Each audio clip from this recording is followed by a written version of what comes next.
Gracias por continuar en sintonía de Plan de Vuelo, aquí en Antena 102.5 FM, como cada lunes, como cada miércoles en punto de las 9 de la noche. También a quienes lo hacen a través de la señal del canal 173 de Total Play, quienes nos siguen semana a semana en las redes sociales, tres alternativas, radio, televisión e internet, para que continúe con nosotros. Y bueno, un tema que platicamos la semana pasada, los derechos humanos, pero hoy ya tenemos al mero experto en derechos humanos y presidente de la Comisión Estatal de los Derechos Humanos de Chihuahua, el maestro Néstor Armendáriz, quien vamos a platicar un poquito ya desde el ángulo de la comisión y bueno, qué pasa con estos derechos humanos durante la pandemia y también para que usted conozca dónde, cómo, cuándo acudir a la Comisión de Derechos Humanos aquí en el estado de Chihuahua a través de sus diferentes visitadurías y en la capital del estado. Así que, Néstor, muy agradecido porque nos haya tomado la llamada. Muchísimas gracias. Buenas noches. Buenas noches, Luis Rubén. Un gusto saludarlo y poder dirigirnos igual al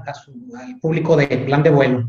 Oigan, Néstor, lo primerito, antes de cualquier cosa, ¿ustedes cómo han asumido esta pandemia? Porque esta contingencia, estas medidas de salud que nos han impedido, bueno, estar físicamente hoy en cabina, ¿cómo las ha afrontado la comisión que usted dirige? Bueno, por la propia naturaleza de las funciones que nosotros desempeñamos, no hemos suspendido los servicios a la ciudadanía. Sí hemos tomado varias medidas que han ido dándose de manera gradual, donde primero suspendimos los eventos masivos, luego se redujo la movilidad aquí del personal al interior de la comisión, al grado tal de llegar a que tratamos de privilegiar primero que nada la atención vía telefónica a todos aquellos casos que así lo permitan. Okay. Tenemos la opción también de recibir quejas en línea para que las personas no tengan incluso que trasladarse. Y no obstante ello, tenemos personal que estamos atendiendo de manera presencial cuando el caso, la gravedad, la naturaleza misma del planteamiento así lo amerita. Hay personal que con todas las medidas de seguridad puede atender a las personas. Entonces, estamos a plena disposición de las personas, pero sí hacemos la cordial invitación a que en la medida de lo posible traten de hacer sus planteamientos vía telefónica.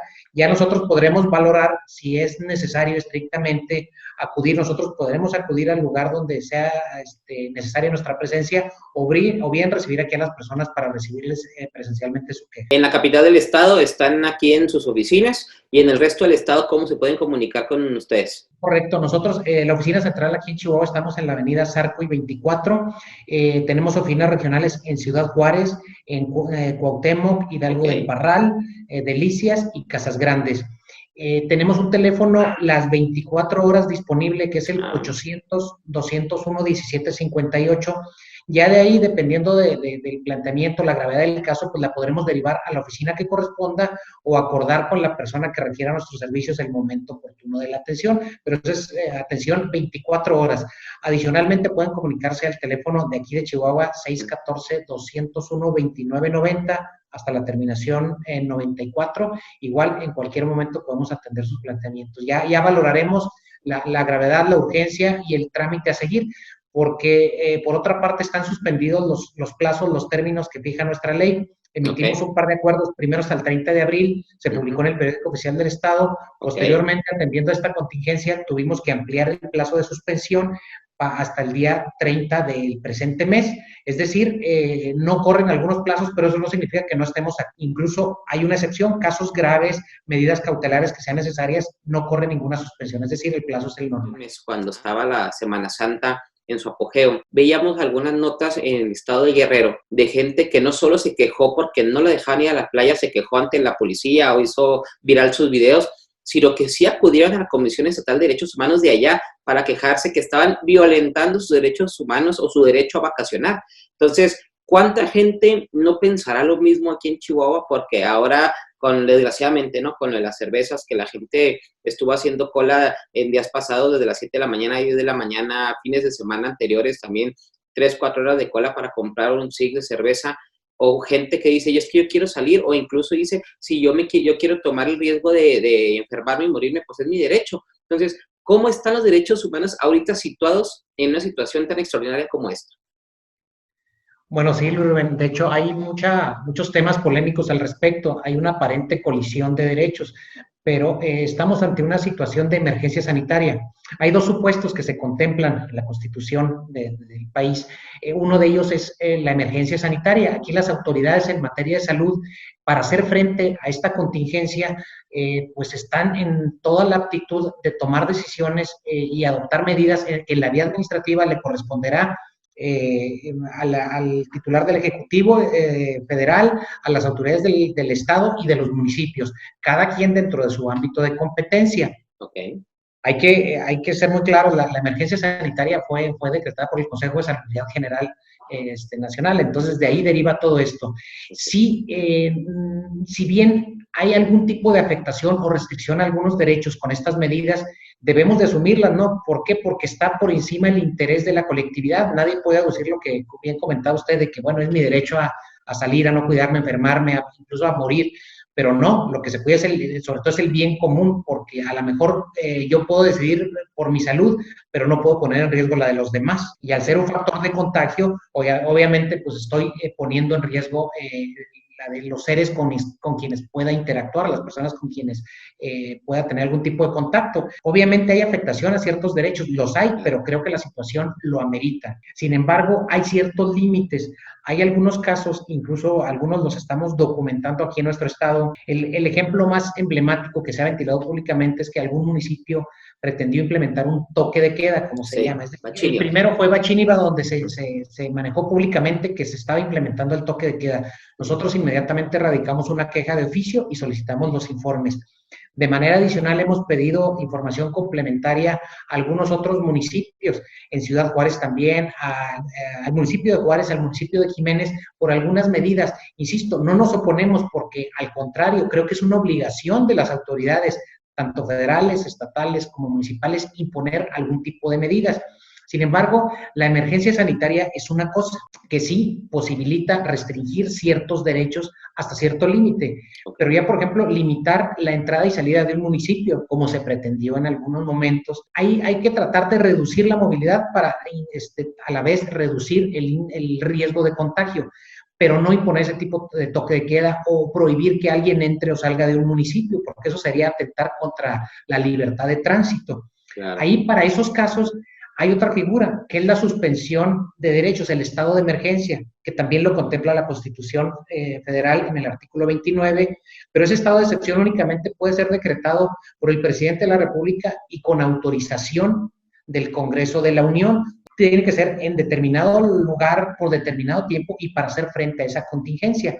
Pero no estamos ante ese supuesto, no estamos ante un estado de excepción ni suspensión de derechos. Insisto, estamos ante una emergencia sanitaria que sí implica la necesidad de tomar medidas que afectan, que restringen de alguna manera el ejercicio de ciertos derechos. Digo, llegar al extremo de inconformarse porque permite vacacionar, bueno, pues eso es limitar de alguna manera la movilidad válido para el bien de la salud pública. Y en otros casos, entrevistábamos la semana pasada al abogado Alfonso Rivera Palacios y nos decía, bueno, que él interpuso un amparo por un cliente suyo que está en el Cerezo, de que los cerezos son un foco de infección, es un tema que también a nivel nacional ha sido. Y bueno, ¿se han topado con alguna situación ustedes desde el punto de la comisión? Sí, en materia de personas que se encuentran privadas de su libertad en un centro de reinserción, sí tenemos incluso una queja por ahí en trámite, además de que por ser un grupo en alta situación de vulnerabilidad, entonces sí hemos dado fe y hemos constatado que sí hay diferentes medidas tendientes a garantizar con una especie de filtros ahí para las personas que por alguna circunstancia tienen que acudir ahí, sean empleados o algunos otros tipos de prestadores de servicios. Se han limitado las visitas, pero es estrictamente necesario quizá para hacer frente, pero como en contraposición, pues debe haber algún tipo de medida compensatoria, es decir, facilitar y permitir algunos medios alternos de comunicación con el exterior. Debemos de precisar, hay algo, tanto la Comisión Interamericana como la Corte Interamericana de Derechos Humanos emitieron algunos pronunciamientos, donde sí obviamente se ve que las personas que se encuentran privadas de su libertad se encuentran en una alta situación de riesgo. Sin embargo, lo que piden estos organismos internacionales es saber dos cosas. Uno, en tratándose de personas que se encuentran bajo proceso, es decir, aún no han sido sentenciadas, a ver si es posible modificar la medida cautelar de prisión preventiva por alguna otra, un arraigo domiciliario, la obligación de presentarse ante la autoridad o algún otro tipo. no obliga a que se cambie en automático, sino que cada caso debe ser valorado de manera particular para ver si está en riesgo o no la persona, si pertenece a un grupo de los que están como más riesgosos y por lo tanto es factible cambiarle la medida cautelar. Ha habido casos, le hemos dado seguimiento a los mismos, tenemos por ahí alguna queja en trámite, pero no es obligatorio, no por estas condiciones es que en automático se vaya a poner en libertad a las personas. Y el otro grupo, las personas que ya han sido sentenciadas, lo que se pide por parte de estos organismos es de que se analicen y se agilicen, en su caso, los trámites de preliberación para aquellos casos que puedan ser procedentes. Entonces, son dos supuestos diferentes.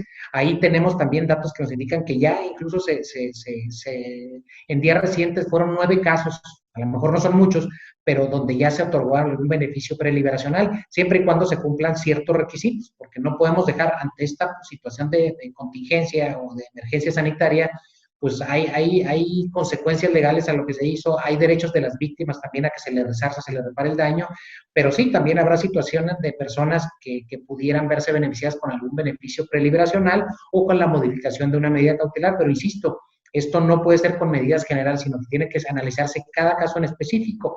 Una medida general sería como la ley de amnistía que se dio a nivel federal, donde ahí se establece para todos los que se encuentren en estos supuestos, pues puede proceder ahí la extinción de la pena o del proceso cuando aún se está haciendo su judice o cuando se encuentra aún bajo proceso. Pero... Así es, y porque también mucha gente piensa que el hecho de que se haya decretado la ley de amnistía o se busque la figura del amparo o la queja ante ustedes y va a ser milagrosamente la resolución, sino que también hay que tener que la justicia lleva sus procesos. Y qué bueno que menciona que cada caso en particular tiene que ser analizado.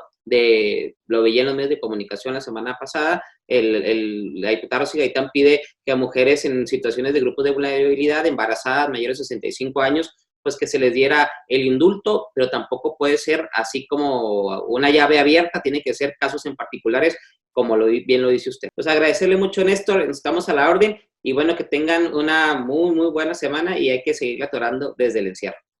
Gracias, igual para ustedes. Gracias, un abrazo, vamos a un corte comercial y regresamos.